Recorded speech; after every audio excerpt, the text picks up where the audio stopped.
تو میں یہی کہوں گا کہ ہمیں مایوس لگتا ہے. میں یہ نہیں کہنے کی کوشش کر رہا کہ برطانیہ کی سیاست میں کوئی پرفیکشن ہے، کوئی پرفیکٹ ہے، یا سبھی بہت صاف ستھرے لوگ ہیں. ایسی بات نہیں ہے، یہاں پہ بھی کمزوری ہیں. ہمارا پرائم منسٹر کو آپ لے لیں، اس کے خلاف کتنی تاریخ چل رہی ہے، اب تبدیلی بھی ہو رہی ہے. تو یہ چیزیں ہیں کہ یہاں پہ بھی ایشوز ہیں، لیکن فرق کیا ہے؟ تو آئی تھنک ایک تو مجھے یہ سامنے آ رہی ہے چیز میرے سامنے کہ ہمیں پوری کوشش کرنی چاہیے کہ جو ہمارے انسٹیٹیوشنز ہیں ان کو ہم مضبوط کریں. تو یہ ایک سینٹرل تھنکنگ ہونی چاہیے ہر پاکستانی کی، اور ہر پارٹی کی بھی یہ سوچ ہونی چاہیے، کیونکہ الٹیمیٹلی آپ کی پارٹی جو بھی ہو اس کا بنیادی فرق تو یہ ہے نا کہ رستے کا فرق ہے، منزل کا فرق نہیں ہے. ہر پارٹی کی منزل ایک ہی ہونی چاہیے، وہ ہے پاکستانی عوام کی خدمت کرنا، پاکستان کو مضبوط کرنا. تو منزل تو ایک ہی ہونی چاہیے. اور اس لحاظ سے جو پھر یہ ہے کہ ہم اپنے انسٹیٹیوشنز کو کیسے مضبوط کر سکتے ہیں، تو اس میں مجھے کمی نظر آتی ہے. اینڈ پرٹیکولرلی میں یہ کہوں گا کہ پولیٹیکل لیول پہ کمزوری نظر آتی ہے.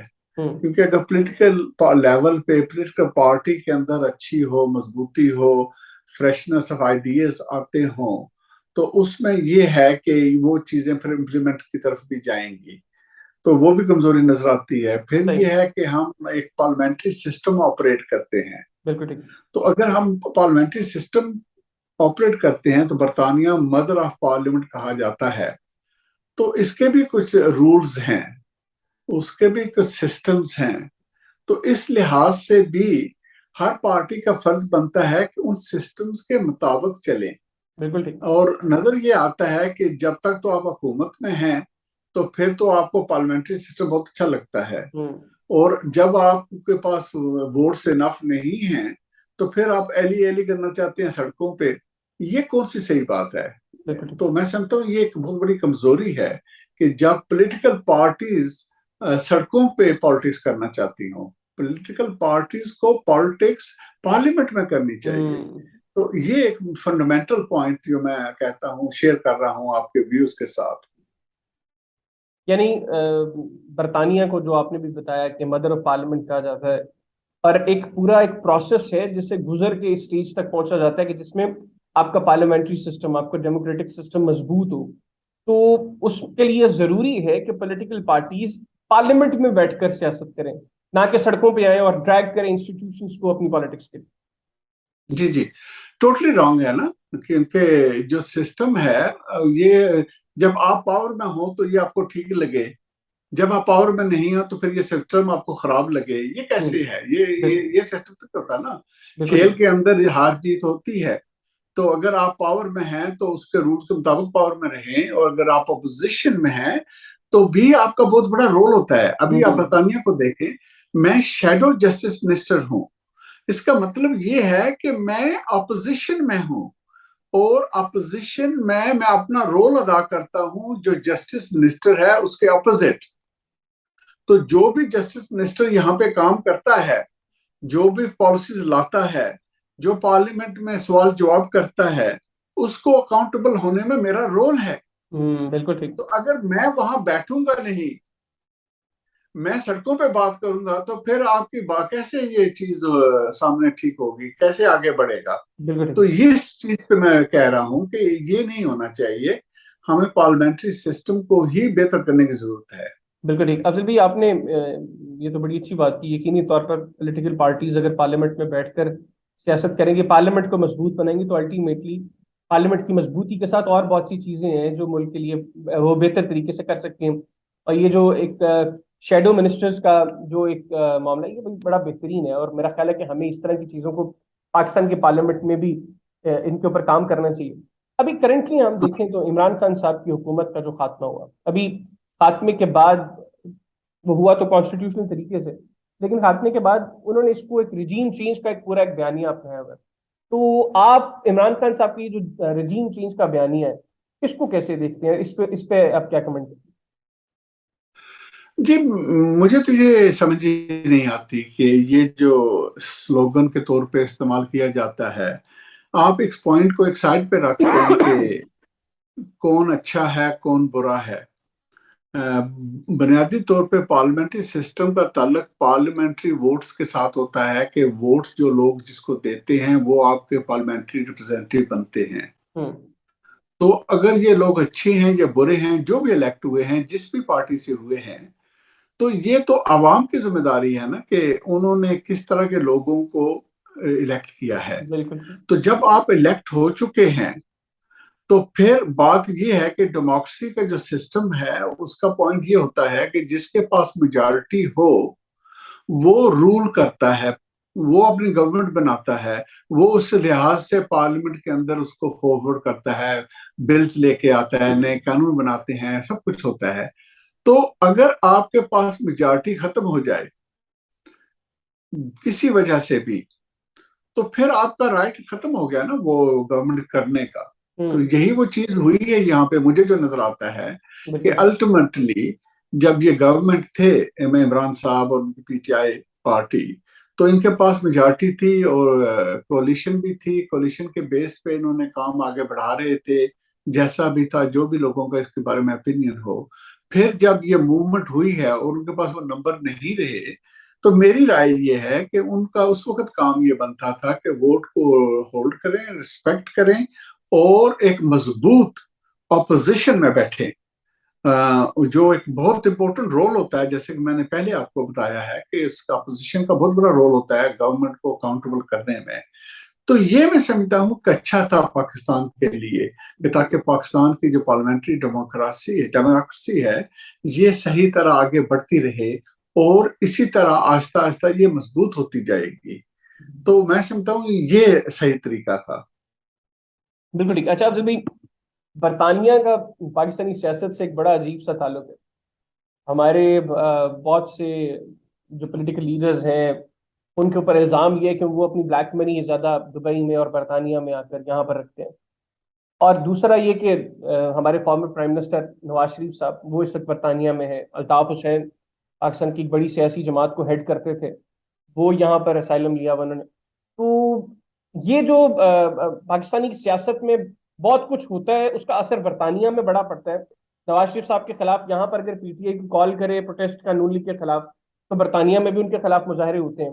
تو یہ سب کچھ جب برطانیہ میں ہوتا ہے تو وہاں پر رہ کر ایز ممبر پارلیمنٹ آپ کو کیا کیا لگتا ہے کہ ٹھیک ہے جمہوری ملک ہے, جمہوری ریاست ہے, یہاں پر لوگوں کو حق ہے وہ اس طرح کریں, یا آپ کو لگتا ہے کہ نہیں یہ پریکٹسز نہیں ہونی چاہیے, اور طریقہ کار ہیں جن سے آپ پروٹیسٹ کر سکتے ہیں؟ جی, تو آئی تھنک پہلا پوائنٹ تو یہ ہے کہ جو منی کے حوالے سے آپ نے بات کی ہے تو یہاں پہ مختلف قانون ہیں, نئے لیجسلیشن بھی آ رہے ہیں جس کا بنیادی مقصد یہی ہے کہ اس طرح کی غلط منی کو یہاں پہ نہیں آنا چاہیے, اس کی رکاوٹ ہونی چاہیے. تو میں اس چیز کو سپورٹ کرتا ہوں کہ کوئی بھی کسی جگہ سے بھی بلیک منی یہاں آ کے وائٹ نہیں ہونی چاہیے, یہ ٹھیک نہیں ہے. ہم ایک کنیکٹڈ ورلڈ کے اندر رہ رہے ہیں. اور دوسرا پوائنٹ پھر یہ ہے کہ یہ جو لوگ یہاں پہ بیٹھے ہوئے ہیں تو آئی تھنک دونوں نام آپ نے لیے ہیں. تو الطاف حسین کی سچویشن ڈیفرنٹ ہے میرے نظر میں اور نواز شریف صاحب کی ڈیفرنٹ ہے. تو الطاف صاحب کے حوالے سے اگین ان کا پروسیس ہوا تھا. آئی ایم ناٹ شیور اس وقت ان کی امیگریشن سٹیٹس کیا ہے. آئی تھنک موسٹ لائکلی کہ ان کے پاس رائٹ آف سٹے ہے اس وقت. جہاں تک میاں نواز شریف صاحب ہیں آئی ڈونٹ تھنک ان کے پاس رائٹ آف سٹے ہے. وہ ایک وزٹ کے طور پہ یہاں آئے ہوئے ہیں اور وہ بھی ہیلتھ گراؤنڈز پر, اور پھر اس کو ایکسٹینشن وغیرہ کر کے اس کا پروسیس ان کا چل رہا ہے. تو آئی تھنک میں امیگریشن کے پوائنٹ آف ویو سے فرق ہے دونوں میں. تیسرا پوائنٹ میں یہ کہوں گا کہ جب میاں نواز شریف صاحب آئے تھے تو وہاں کی گورنمنٹ نے ان کو اجازت دی تھی تو آئے تھے نا. تو اینڈ آف دا ڈے وہ رسپانسبلٹی تو ان کی ہے, اس کا وزن برطانیہ پہ تو نہیں آنا چاہیے. اور جو تھرڈ پوائنٹ آپ نے کیا ہے کہ باہر یہاں پروٹیسٹ ہونے, چاہے وہ نواز شریف صاحب کے گھر کے باہر ہوں یا جمامہ کے باہر گھر کے باہر ہوں یا ویسے یہاں پہ بھی کرتے ہیں ہمارے کچھ لوگ, تو میری اپنی ذاتی رائے اس میں پوائنٹ میں یہ ہے کہ ہم جب برطانیہ میں رہ رہے ہیں تو ہمارے لیے یہ بہت ضروری ہے کہ برطانیہ کی سیاست میں ہم حصہ لیں. ہمارے لیے یہ ضروری نہیں ہے کہ پاکستان کی سیاست کو یہاں لے کے آئیں. جس ہمارے بہن بھائی کو پاکستان کی سیاست کا شوق ہے تو ان کو چاہیے کہ وہ پاکستان میں جائیں اور وہاں اپنا زور زمائی کریں، اپنے آئیڈیاز کی زور زمائی کریں، اپنے آپ کو آگے فارورڈ کریں. بسم اللہ، اس میں کوئی پرابلم نہیں ہے، کریں. لیکن یہاں پہ اس انرجی کو نہ لے کے آئیں. اس چیز میں فردر ڈویژن پیدا ہوگی بہت پاکستانی کمیونٹی کے اندر اور اسی طرح ہمارے امیج کا وائڈر سوسائٹی کے اندر. تو اس دونوں وجہ سے میں سمجھتا ہوں یہ ٹھیک نہیں ہے. ہماری سوچ یہی ہونی چاہیے کہ اگر میں بات کر رہا ہوں، ہماری سوچ یہ ہونی چاہیے کہ اگر ہم یہاں پہ مضبوط ہیں تو پھر ہمارے مضبوط ہونے کا فائدہ ہم کو یہاں پہ بھی ہے اور پاکستان کو بھی ہے. جی اچھا افضل بھائی، یہ جو پروٹیسٹ ہوتے ہیں، آپ نے کبھی پارلیمنٹ میں آپ کے کسی کلیگ نے آپ کے ساتھ کچھ ڈسکس کیا کہ وہ ان چیزوں کو کیسے دیکھتے ہیں جو پاکستان کے ایشوز میں برطانیہ میں پروٹیسٹ ہوتے ہیں؟ جی I don't think وہ اس کی زیادہ پرواہ بھی کرتے ہیں. سچی بات تو یہ ہے it does not have much impact on them. Per naturally جس علاقے میں ہو رہے ہوتے ہیں تو ان لوگوں کے لیے تو انکنوینئنس ہوتی ہے نا، اور وہ لوگ یہ بھی پھر سوچتے ہیں کہ یہ یہاں پہ کیوں کر رہے ہیں اس طرح، یہ کیا ہو رہا ہے. سو آئی تھنک جنرلی میں کہوں گا کہ اس کا کوئی پازیٹیو فائدہ نہیں ہے. بالکل ٹھیک. اچھا افضل بھائی، آپ شیڈو امیگریشن منسٹر بھی رہے ہیں، آپ فارن منسٹر بھی رہے ہیں برطانیہ کے. آپ برطانیہ کے موجودہ قوانین اور اب جو قوانین کے اندر کچھ تھوڑی بہت تبدیلی ہو رہی ہے اس کو سامنے رکھتے ہوئے کیا سمجھتے ہیں کہ نواز شریف صاحب وہ کتنا عرصہ مزید برطانیہ میں اسٹے کر سکتے ہیں؟ کیونکہ ان کے حوالے سے یہ خبریں ہیں کہ شاید اب ان کو مزید ایکسٹینشن یہاں پہ نہیں مل سکتی اور اب ان کو پاکستان میں آنا پڑے گا یا برطانیہ سے ایگزٹ کرنا پڑے گا. Look, it's difficult کیونکہ یہ matter end of the day home secretary کے پاس جائے گا اور خود ہوم سیکرٹری بھی تبدیل ہونے والی ہے. میں سمجھتا ہوں یہاں پہ قانون کی تو چینجز وغیرہ بھی ہیں، لیکن جو سسٹم ہے نا یہاں پہ قانون کا، وہ جو چکی ہے وہ بڑی سلو چلتی ہے، تو اتنی تیز نہیں ہوتی. مجھے یاد ہے چند سال پہلے میں پاکستان میں ہی تھا، اس وقت یہ کچھ باتیں ہو رہی تھی کہ اسی سال کے آخر میں یہ میرے بچائے آ جائیں گے نواز شریف صاحب، میں لے کے آؤں گا. عمران صاحب کا بھی بیان تھا. تو مجھے جب اس وقت بھی پوچھا گیا تھا تو میں نے تو صرف یہی کہا تھا کہ یہ میں شور نہیں ہوں کہ یہی سال ہے. اس کا بنیادی میرا پوائنٹ یہی تھا کہ ایکچولی اتنا تیز کام یہاں پہ نہیں ہوتا، اس کا پروسیس بہت ٹائم لیتا ہے، اور دوسری سائڈ کے پاس بھی بہت سے اپرچونٹیز ہوتے ہیں ڈفرینٹ ٹائپ کے کلیم ڈالنے کا. تو الٹیمیٹلی میرے خیال میں تو جب نواز شریف صاحب خود فیصلہ کریں گے یہی شاید موسٹ لائکلی آؤٹ کم ہے کہ وہ واپس جائیں گے. اچھا، آپ کی کوئی یہاں پہ نواز شریف صاحب سے جب سے وہ آئے کوئی ملاقات ہوئی یہاں پہ برطانیہ میں؟ جی میں اس طرح کوئی ملاقات نہیں کرتا. میں نے بتا دیا نا، میری کوشش یہی ہوتی ہے کہ میں پاکستان کی خدمت کے لیے کام کروں اور یہاں کی برطانیہ کی سیاست میں کام کروں. سو زیادہ تر میں اس طرح انوالو نہیں ہوتا.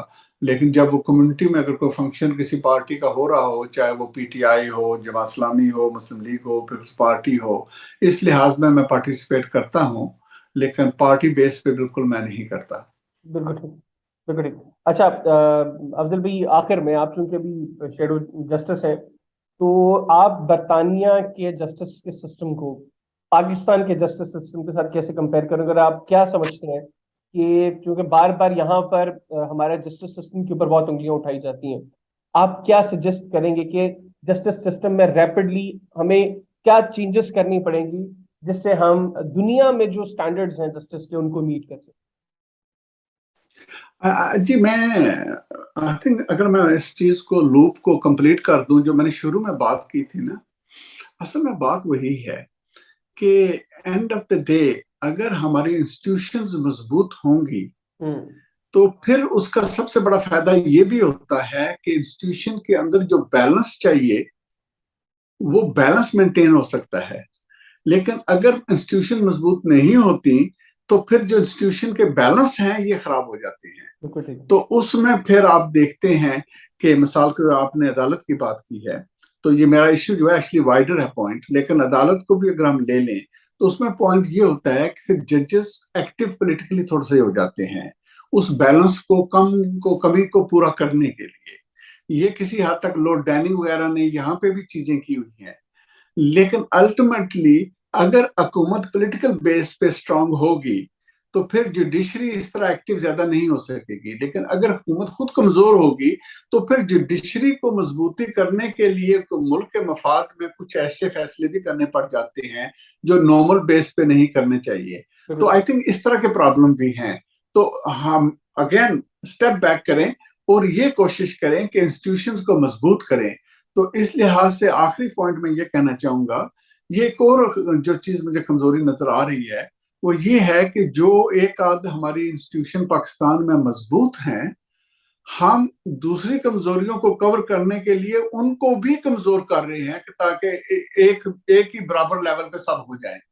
تو یہ ایکچولی بہت بڑا ظلم ہے ملک کے ساتھ. تو ہمیں کبھی بھی اپنی پاکستان آرمی انسٹیٹیوشن کو کمزور نہیں کرنا چاہیے. جو ہماری ضروریات ہیں, جو ہماری دشمن ہیں, ان کی جو بیلنس ہے اس کو آپ خراب کر دیں گے. آلریڈی پاکستان کے لیے بہت بڑا مسئلہ ہے کہ پاک کا جو اختلاف ہے وہ بہت بڑے ملک انڈیا کے ساتھ ہے جو ہر طریقے سے 4-8 گنا آپ سے زیادہ ہے. چاہے آپ آرمی کو لے لیں, چاہے ملٹری کو, ایئر فورس کو, بیری فورس کو, اکانومی کو لے لیں, پاپولیشن کو لے لیں, جغرافیکل سائز کو لے لیں, کسی طرح بھی آپ اس کو میجر کریں گے تو آپ سے بہت بڑا ہے. تو اتنا بڑا ملک آپ کا دشمن ہے اور اس کے مقابلے میں کاؤنٹر میں جو آپ کے پاس چیز ہے اس نے اتنے عرصے سے یہ بیلنس رکھا ہوا ہے ڈیٹرنس کا, یہ بہت امپورٹنٹ ہے پاکستان کے لیے. تو اس لیے ہمیں کبھی بھی اپنی پاکستان آرم فورس کو کمزور نہیں کرنا چاہیے بلکہ جو دوسرے ادارے کمزور ہیں ان کو مضبوط کرنا چاہیے. یہ عقل کے میں بھی بات نہیں آتی کہ جو چیز آپ کے پاس سے تھوڑی سی بہتر ہے اس کو بھی خراب کر دیں, جو خراب ہے اس کو ٹھیک نہ کریں, جو خراب ہے ان کو ٹھیک کریں. یہ ضرورت ہے. بالکل ٹھیک, بہت شکریہ افضل بھائی, آپ نے پروگرام کے لیے خصوصی طور پہ وقت نکالا. ناظرین, افضل خان صاحب کی گفتگو آپ نے سنی. آج کے پروگرام سے اتنے ہی. اگلے پروگرام تک کے لیے مجھے اور میری ٹیم کو اجازت دیجیے. اللہ حافظ. پاکستان اللہ زندہ باد. زندہ باد.